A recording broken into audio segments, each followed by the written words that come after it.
오늘 우리에게 주시는 하나님의 말씀은 창세기 45장 7에서 8절입니다.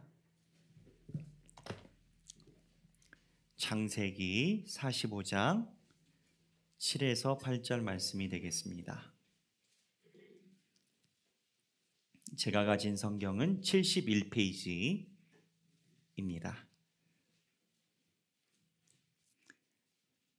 다 함께 한 목소리로 봉독하도록 하시겠습니다. 하나님이 큰 구원으로 당신들의 생명을 보존하고 당신들의 후손을 세상에 두시려고 나를 당신들보다 먼저 보내셨나니 그런즉 나를 이리로 보낸 이는 당신들이 아니요 하나님이시라.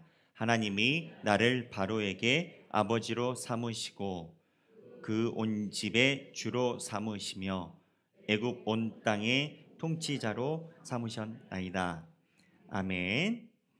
이 말씀은 살아계신 하나님의 말씀입니다.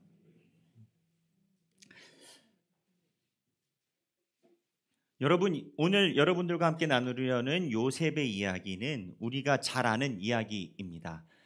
요셉이 누굽니까? 속설에 의하면 모든 수험생들이 가장 존경하고 사랑하는 인물이 요셉이랍니다. 총리가 됐으니까. 성경에 나오는 인물 중에 왕을 빼고 최고위치기에 올라간 총리. 그래서 요셉 기도회 이런 것도 있었던 것 같습니다.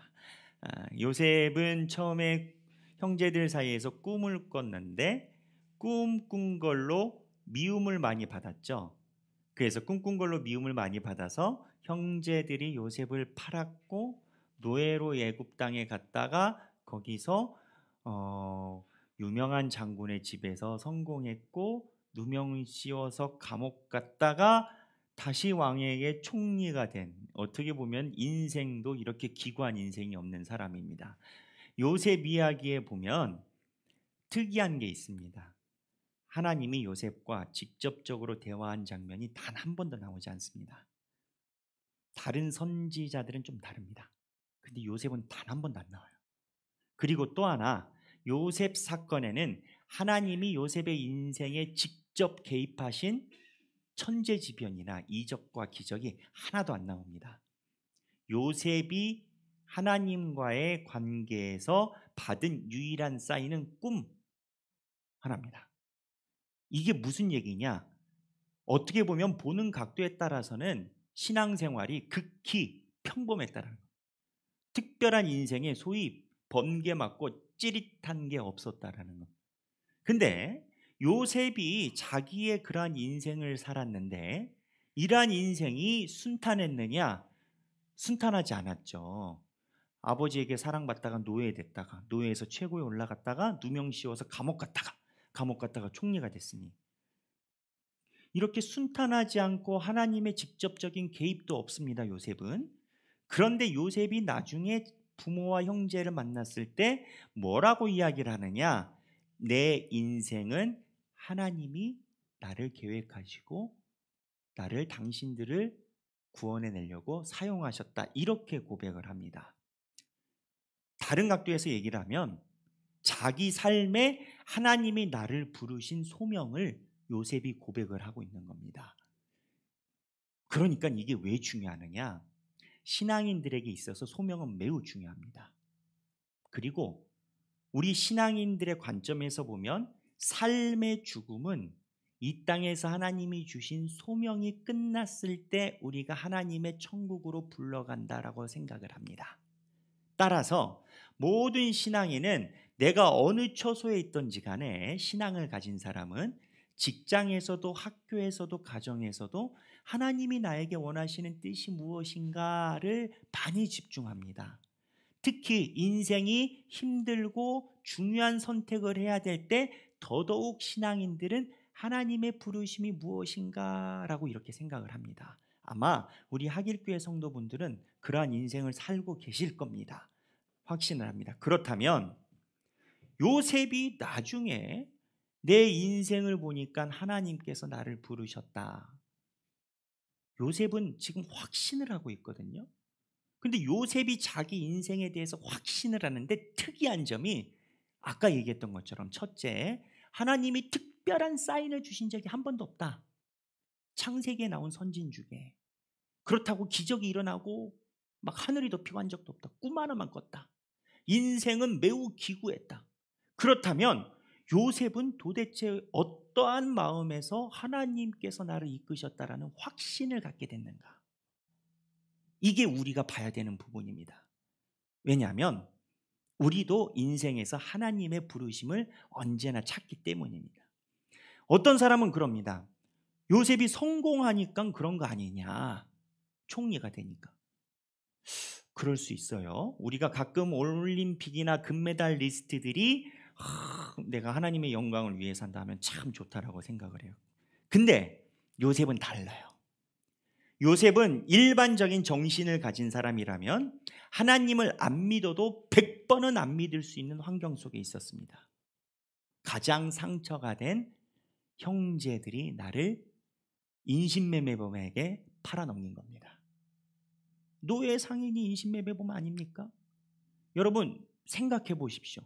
내 형제가, 그냥 한국으로 비교하자면 동남아시아 어딘지 모르겠습니다. 뭐 중국인지 필리핀인지 어딘지 모르겠지만 특정한 나라에서 인신매매범이 집 근처에 있는데 경찰에 신고해서 인신매매범을 쫓아내는 게 아니라 동생을 데려다가 인신매매범에게 팔고 돈을 가져왔다.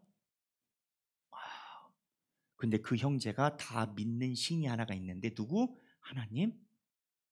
하나님을 안 믿어도 100번은 안 믿었을 겁니다. 그러고 노예로 팔려갔습니다. 그 밑에서 노예에서 열심히 일했습니다. 그리고 노예 일하는 동안에 하나님의 기적이 있었나요? 없었나요? 야곱이야 양이 아롱졌다 누룽했다 아롱졌다 누룽했다 이런 기적이라도 있었지.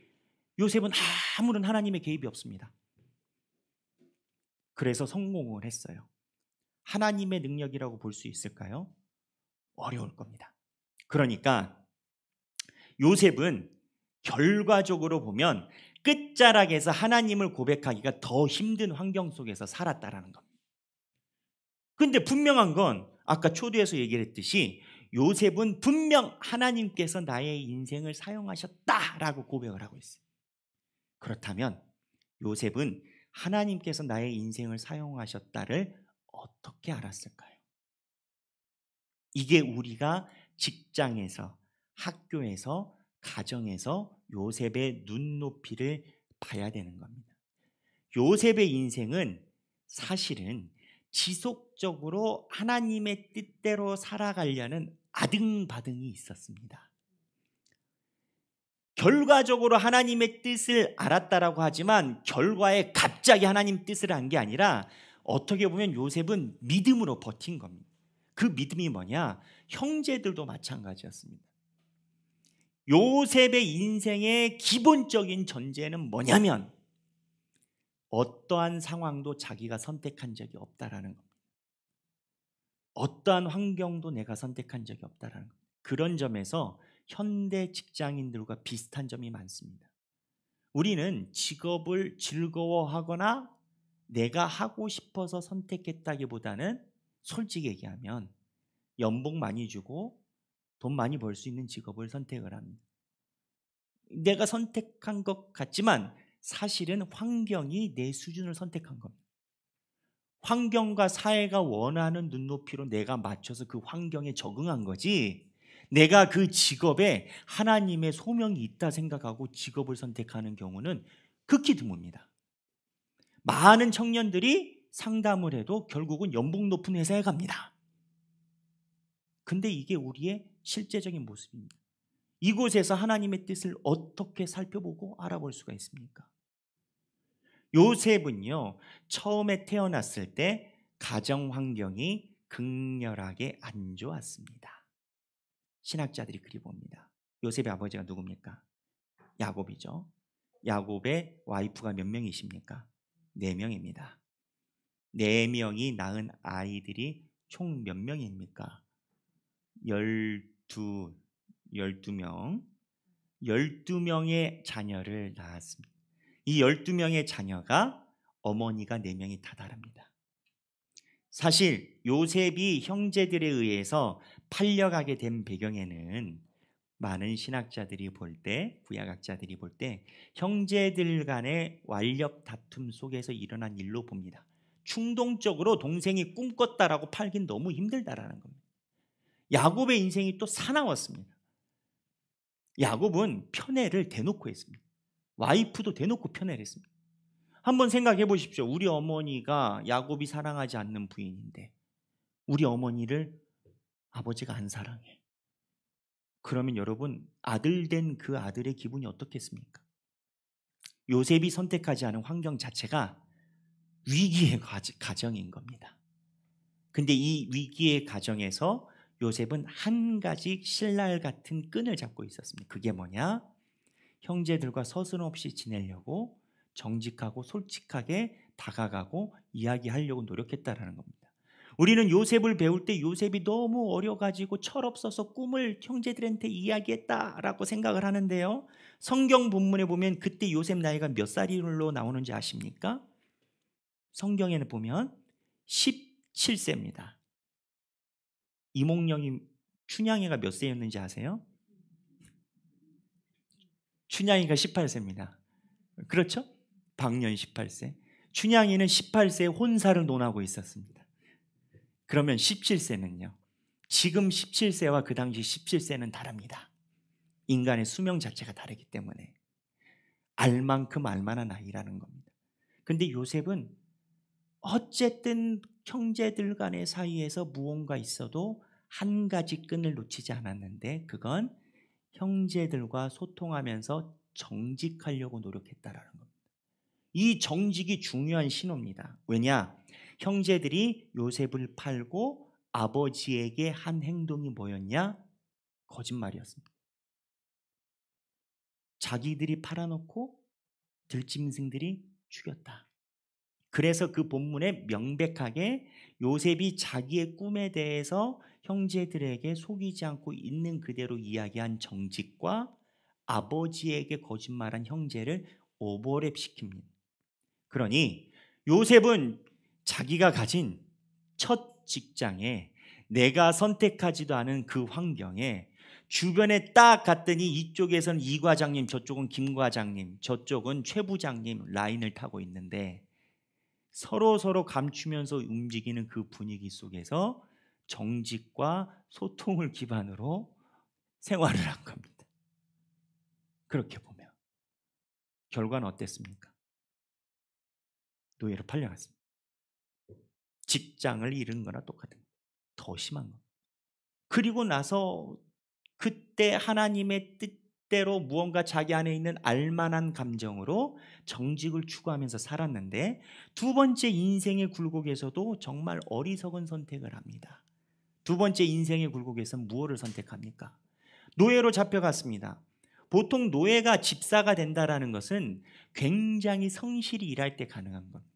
성실은요, 꿈이 있거나 아니면 미래에 기대가 있는 사람이 가능하다라고 봅니다. 근데 요셉은 이미 이방 사람이고 노예로 왔기 때문에 꿈과 기대가 없습니다.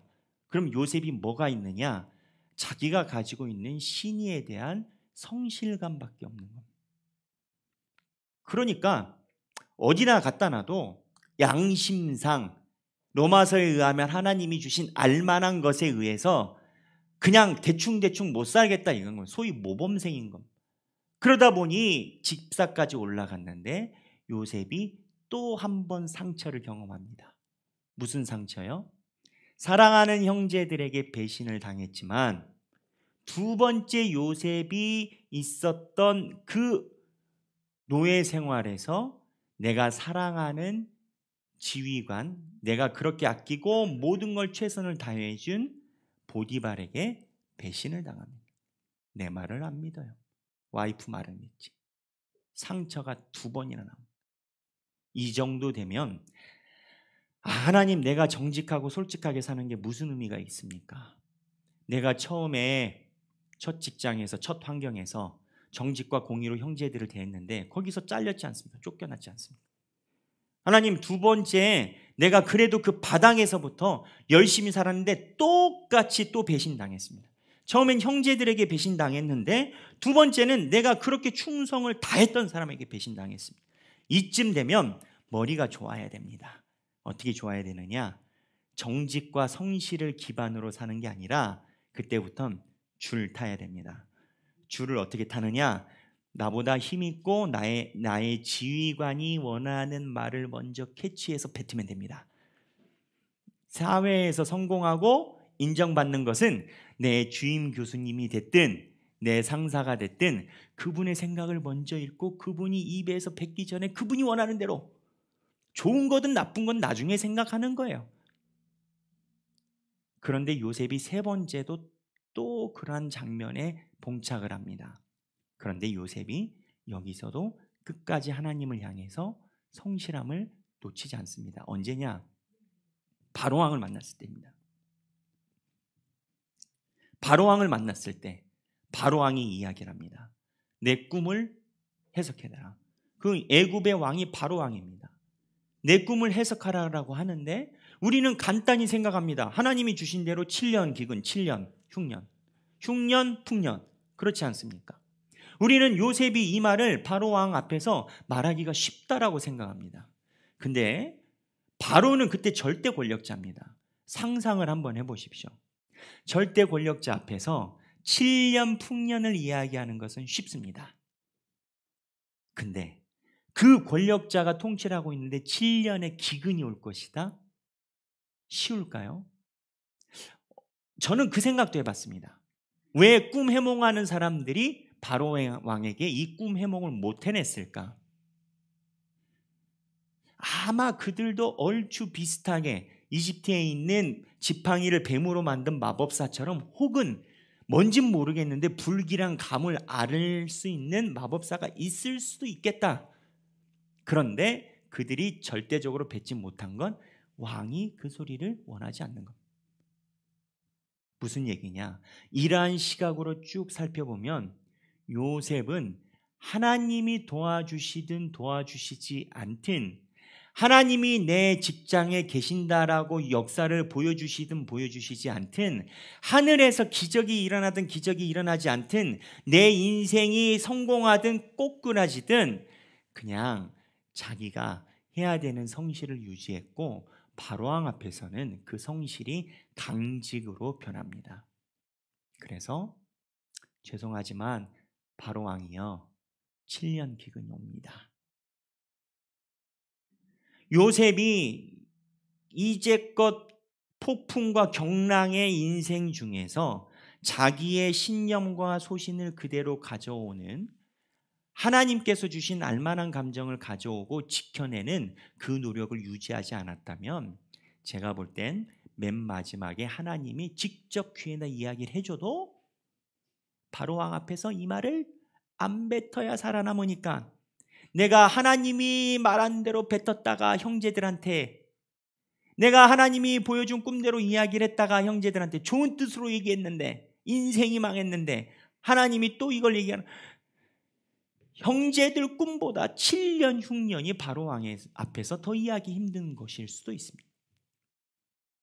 무슨 얘기냐? 하나님의 부르심은요, 하나님의 부르심을 들을 만한 준비가 된 사람에게 보이는 겁니다. 요셉이 하나님이 나를 이때껏 사용하셨다라고 생각을 하고 고백을 하지만, 요셉 스스로도 암흑의 긴 터널을 지날 때, 하나님 앞에서 초연히 있었을 때, 하나님, 형제들이 여타저타 할 때, 서로가 서로를 속일 때, 그 야곱의 집안은 처음부터 속이는 집안이에요. 아버님 때부터 팥죽 장사를 하셨으니 그 집안에선 속이는 게 아무런 문제 아니에요. 나중에 한번 요셉 기록 보세요. 이 야곱의 집안이 속이는 눈으로 보면 속이는 기록이 많이 나옵니다. 성경을 어떻게 보느냐에 따라서. 거기서 요셉은 형제들에게 꿈에 대해서 속이지 않아요. 보디발에서도 마찬가지고. 우리가 하나님의 인생에서 나의 직장과 내 삶에 대해서 어떻게 부르시나, 내가 어떠한 환경에 있든지 간에 하나님께서 나에게 주신 마음과 양심을 버리지 않고 살아가야 하나님의 부르심을 알아볼 수가 있습니다. 현대를 살아가는 직장인들의 가장 중요한 포인트는 초대에 이야기한 요셉은 자기 인생에 자기가 선택한 환경이 하나도 없다라는 겁니다. 직장을 자기가 선택했어요. 노예되는 걸 자기가 선택했어요. 감옥에 가는 걸 자기가 선택했어요. 그런데 환경이 그렇지 않다라고 생각을 하고 내가 있는 일터와 환경이 그렇지 않아서 내가 아니라고 생각할지 모르지만 거기에 서 있는 그 위치에서 하나님이 주시는 마음과 양심과 신앙에 대한 신조를 요셉은 끝까지 끈을 잡고 있었어요. 그러고 나서 하나님께서 나중에 보여주신 인생을 끝에서 보니까 끝자락에서 보니 하나님이 이제껏 나를 인도하신 게 다 보이는 겁니다. 어떻게 보이는지 아십니까? 요셉이 애굽의 총리가 됐습니다. 우리는 그냥 요셉이 한 번에 애굽의 총리가 돼서 운영 잘했다라고 생각하지만 하나님이 요셉에게 한 번도 직접적으로 개입하신 적이 없습니다. 실제로 요셉이 총리 운영을 잘했습니다. 그런데 왜 총리 운영을 잘했는지 아십니까? 요셉은 모든 경제의 원리를 바닥에서부터 끝까지 다 아는 노예에서부터 부잣집 집사까지 다 경험을 하게 된 겁니다. 이러한 이력과 인생의 족적을 가진 사람이 없습니다. 근데 이러한 이력과 인생의 족적을 가지게 된 배경이 뭔지 아십니까? 망해서 그런 겁니다. 사업체 얻었고 부도나서 그런 겁니다. 사장님만 하던 사람들, 예전에 드라마에서 그런 게 있었는데 박신양이 자기 사랑하는 애인에게 고백을 했더니 그 사람이 눈물 흘리며 감동돼서 근데 사장님이 왜 할 수 있는 게 아무것도 없잖아요. 뭐 카센터를 하겠어요. 세일즈맨. 그랬더니 그래도 난 너 사랑해 이러고 막 끝났단 말이에요. 사장 버리고 너랑 할게. 사장은 사장만 한. 근데 하나님이 이집트에서 나를 형제들에게 배신당하게 하다 보니까 바닥에서부터 끝까지 모든 알고 있는 노하우가 애굽을 운영하는데 기초가 된 겁니다. 인생을 놓고 보니 그때는 하나님이 나를 버렸다라고 생각을 하지만 하나님이 그때 나를 버린 게 아니라 나를 인생을 훈련시켰다라고 고백을 하게 되는 겁니다. 근데 요셉이 이러한 고백이요, 사실은 그냥 총리 운영 잘 되고 내가 직장에서 잘 됐다 여기서 끝나지 않습니다. 요셉이 하나님 앞에서 신의를 지켰을 때 그 결과는 내가 하나님이 보이지 않고 암흑 속에 있다라고 하더라도 세상이 다 그래도 나는 양심 상한데 형제들한테 정직하게 하고 보디발에서 정직하게 얘기를 하고 배신을 2번 당해도 왕 앞에 가서 그래도 나도 정직하게 꿈 얘기해야지 했었던 이 강직이 그냥 총리 돼서 끝난 걸로 요셉은 알고 죽었습니다. 요셉은요. 근데 신학적으로 보면 요셉이 매우 중요한 사람입니다. 여러분 아십니까? 창세기에서 제일 많은 페이지를 차지하는 게 2분 있는데 하나는 아브라함이고 하나는 요셉입니다.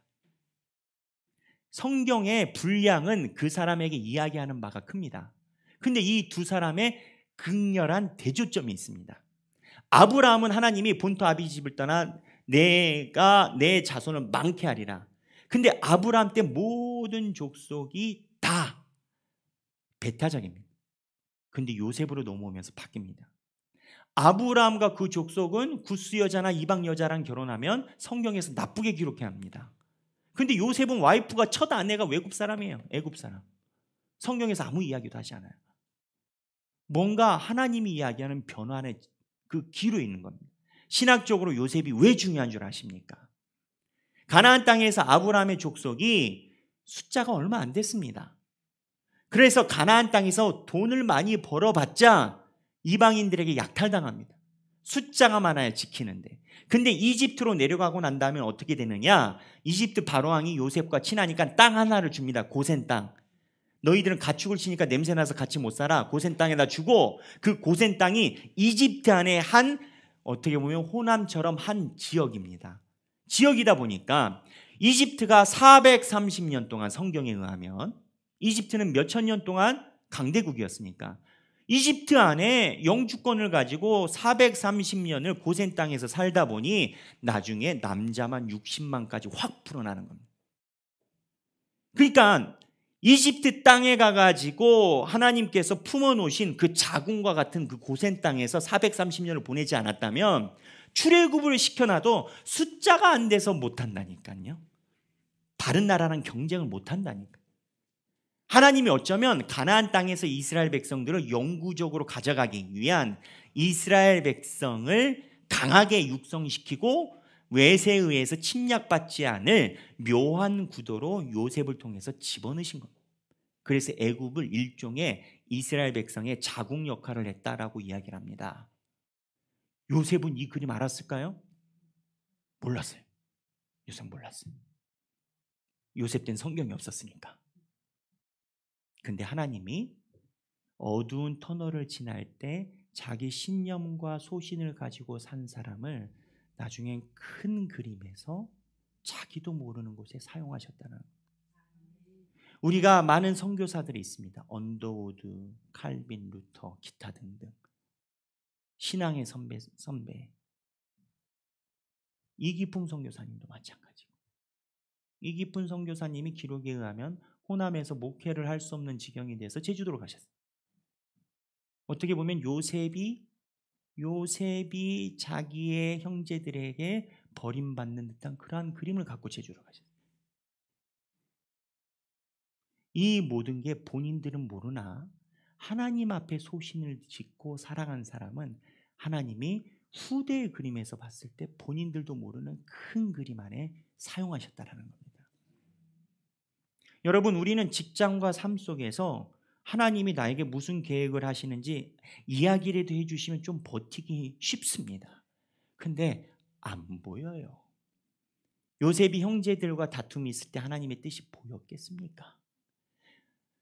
보디발의 집에서 노예에서부터 집사로 자라날 때까지 하나님의 뜻이 보였겠습니까? 그리고 나중에 하나님이 지나놓고 보니까는 나를 이렇게 사용하셨다. 그때 요셉의 인식으로는 당신들이 지금 기근이어서 가난하니까 우리 애굽 땅으로 들어와서 밥 먹여주기에 나를 하나님이 이태껏 나를 준비하셨다. 이 정도 인식에서 요셉은 얘기를 한 겁니다. 근데 하나님의 인식에서 보면, 하나님의 생각에서 보면 요셉이 알고 요셉이 고백하는 것부터 하나님이 몇 곱절의 큰 위치에다가 요셉을 딱 갖다 놓으신 거예요. 아브라함 다음으로 가장 많은 분량이 요셉입니다. 핵심은 뭐냐? 내가 모를 때 하나님이 주신 신의와 그 마음을 절대 버리면 안 된다는 거예요. 남들이 다 그렇다라고 얘기를 해도, 남들이 세상은 다 그렇게, 다른 데는 다 그렇게 라고 이야기를 해도 하나님이 주신 마음 속에 내 마음이 거림낌이 있으면 내가 지금 이 순간에 내가 답을 얻지 못하더라도 내가 그거를 갖고 살아가야 된다는 거예요. 그래서 칼빈은 누차 제가 여러 번 얘기 드렸지만 모든 기독교인들이 직장에서 그러한 삶을 살기를 원했습니다. 왜? 직장에서 기독교인들이 그러한 삶을 살아야 세상이 변하죠. 기독교가 1000만이라고 자랑할 게 아닙니다. 4천만 중에 1000만이 기독교인데 왜 세상이 변하지 않는 거에 대해서 기독교인들은 고민을 해야 돼요.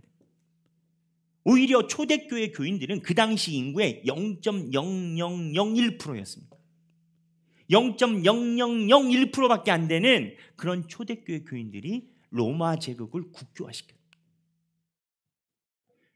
여러분, 우리도 하나님께서 왜 직장에 보내시고 학교에 보내시고 어쩌면 학일교회에 우리가 있게 하셨는지 모를 수도 있습니다.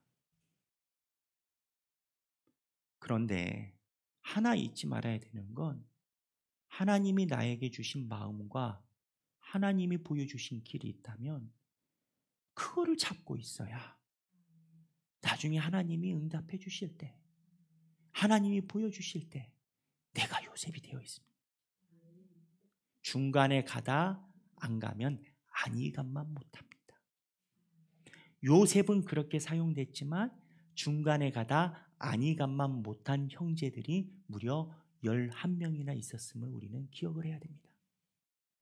사랑하는 형제 여러분, 우리는 직장에서 가지고 있는 모든 환경이 내가 원하는 환경이 아닙니다.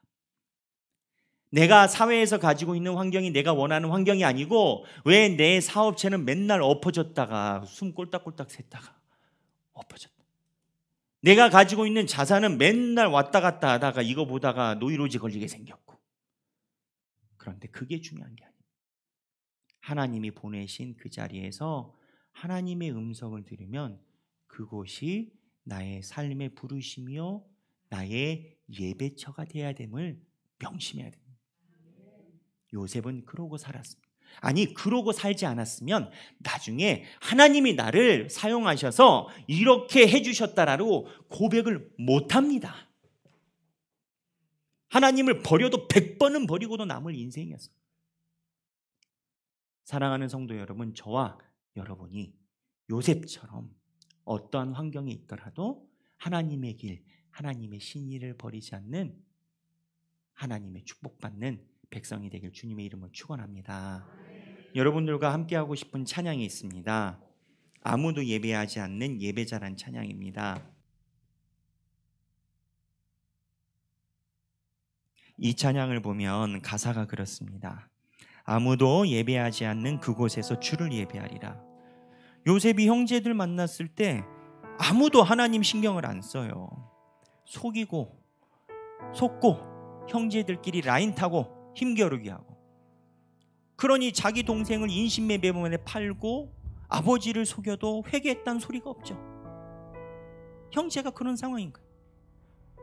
노예로 갔으면 손 비비고 보디발 장수에게 출세하려면 어쩌면 사모님께 더 잘 보였으면 됐는데 안 되는 거예요. 왕이 와서 너한테 꿈 얘기해라. 7년 흉년이 하나님이 귀에다 얘기를 해주시는데 순간 형제들 앞에서 하나님이 보여준 꿈 제대로 얘기했다가 인생이 뒤집어진 것이 쑥 지나갔을 텐데 끝까지 요셉은 그냥 얘기해. 우린 요셉이 어떻게 보면은 우여곡절 끝에 된 것 같지만 아무도 예배하지 않는 그 분위기 속에서, 아무도 그렇게 살지 않는 그곳에서 그 순간순간 작은아마 주님께 예배를 드린 인생을 사는 거예요. 내가 밟는 땅이 가나안 땅이어도 거기가 내가 하나님께 예배 드리는 곳이고, 내가 애굽 땅에 가서도 하나님 앞에 버리지 않아야 될 것은 버리지 않고 살아요. 우리도 그러한 삶이 되기를 원합니다. 찬양하겠습니다.